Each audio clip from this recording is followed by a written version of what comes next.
N-am cu nimeni nimic, dar consider un gest, uitați-vă la mine, deplasat ca românii să-și pună cocarde bicolore ucrainene aici. Că celor care își pun aici cocarde steagul ucrainean, îi întreb, știți că în 20 de ani școlile românești din Ucraina au fost toate ucrainizate, cu excepția nouă? Știți că Ucraina îi tratează pe români, îi discrimină și îi bagiocorește zi și noapte?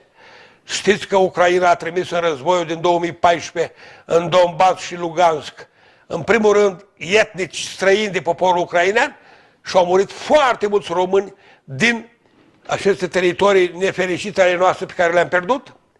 Ei, de aceea vă spun că istoria actuală, evenimentele actuale sunt dramatice, sunt tulburătoare, costurile umane sunt teribile, dar vinovăția aparțin înainte de toate Rusiei și Ucrainei. Crimeea a fost smulsă de la tataro-mongoli în 1783, iar Rusiei. Așa se rămână. Cu ce drept a dat Hrușciov Crimeea în 1954 Ucrainei sovietice? Drepturile Ucrainei asupra Crimeei sunt ca și lui Ștefan a românilor. Ștefan cel Mare, în timpul său, a controlat, a avut o cetate în Crimeea numită Lerici. Și el acolo avea o gardă de vreo 500 de războinici moldoveni, atenție, deci controla un teritoriu, litoralul Crimeei de câteva zeci de kilometri, era românilor.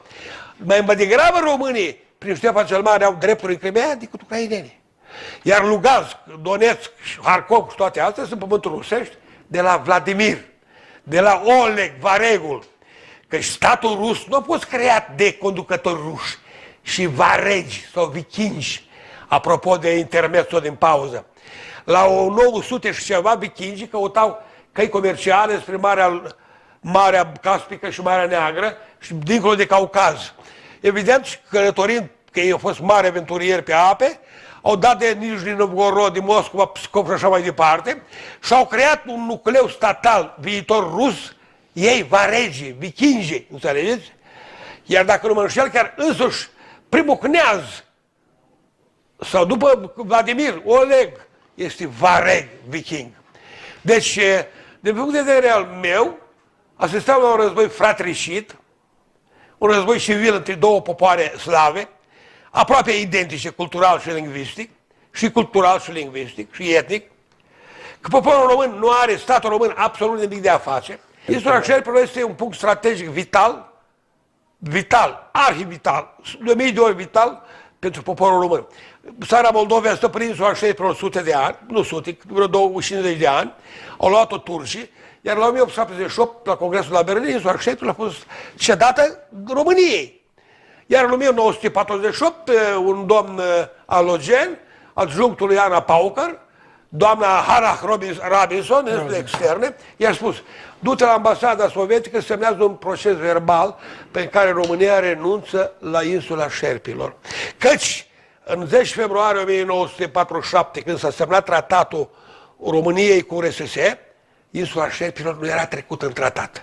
A rezolvat-o tovarășa Hannah Robinson, care a cedat pământ românesc, ca după cum au dat Kazbici, Petre Noilander și Adrian Severin în 1997. După ce experții în dreptul maritim mondial au stat barbă în barbă, ucraineni, români, aici e onoare lui Bogdan Aurescu, ministrul de externe, toți cei din lume au spus, asta e soluția cea mai dreaptă, conform datelor istorice. 80% din pământul platou maritim continental revine României, 20% Ucrainei. De atunci, de la sentința de la Haga favorabilă nouă, școlile românești din Ucraina, toate au fost început să fie accelerat ucrainizate. Am un sentiment de silă și de durere. Văd cu ochii mei că am fost de 10 de ore acolo. M-am dus la clasă, când ei luau de formă la clasă.